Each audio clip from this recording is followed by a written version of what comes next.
All right. Let's say you're a gambling man, and despite all the warnings, the bridge is out. You want to get married in America because you want to raise your kids around your own culture, your own people, your family, your friends. And yeah, you're making that gamble. You know there's potential for divorce. How would a retirement by 30 work for you? Well, I'd say it'd work even better because if one person doing it works good, two people doing it will work even better. And let's be real about it. Like if she's not willing to go the extra mile in the early game, then she won't make it the long haul. So, yeah, let's get into it. Freedom Phil, like, subscribe. Well, here's the thing.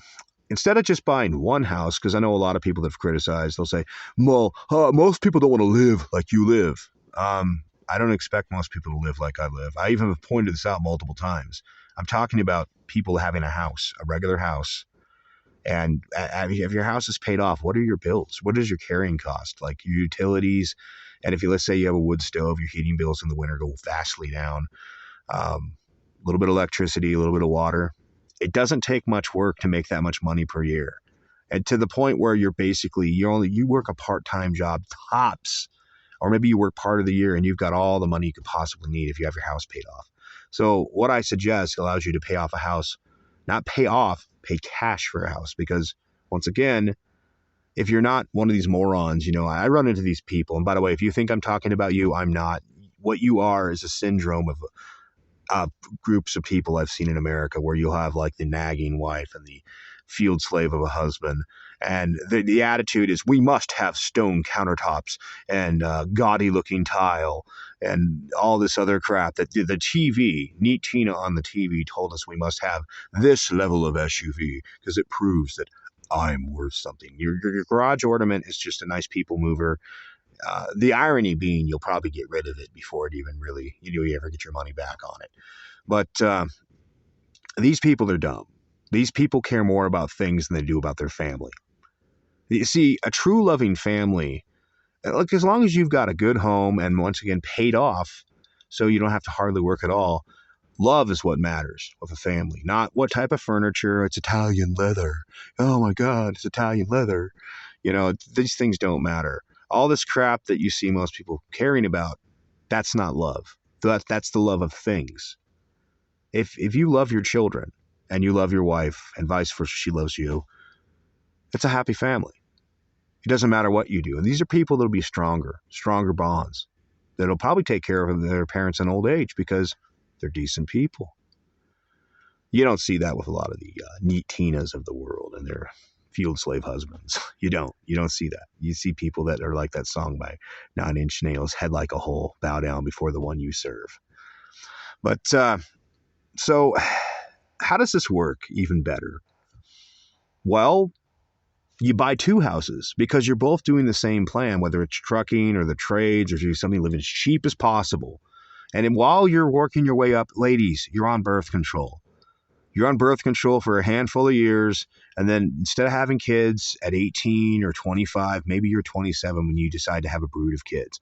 But you have no bills and you have your retirement fully funded. Like, for instance, you to work, 3 to 4, maybe 5 years, put away for retirement, the same way you would as a single person on retire by 30. And then your compound interest is making you money. And then you look across the country for little towns that are, they're cute little towns. They're good places. You can walk to everything. And you buy two houses in that town. You buy one, and then that's the family house. And then you buy the second one as a rental. And one spouse owns the other one and the other one owns the other one. And what happens is if you get married, you make an agreement that if we get divorced, we're going to stay in the same town. That way it's easy for us to share the children, 50-50 custody. And I don't even know. It might be legal to where could you rent out your place to your spouse? And by renting it out, maybe you can claim all the improvements as deductions. You put on a new roof, that's a deduction. And maybe you're renting her place, he's renting back and forth, and you can both do the same thing. So you have your retirement figured out. You have everything set up. So if you get married and you stay your whole life, you're great. But even if you don't, because you both have a paid off house and you both already have your retirement funded, you're both going to do just fine. Your kids are going to be able to have more time with their parents, more time to actually be a family. And I'm just saying, a lot of what I preach comes down to whether you go on a trip to, some foreign country, and that's awesome, don't get me wrong, or you go camping with the kids. It's the love that you share to them. You're leaving them more by teaching them that they don't need it all.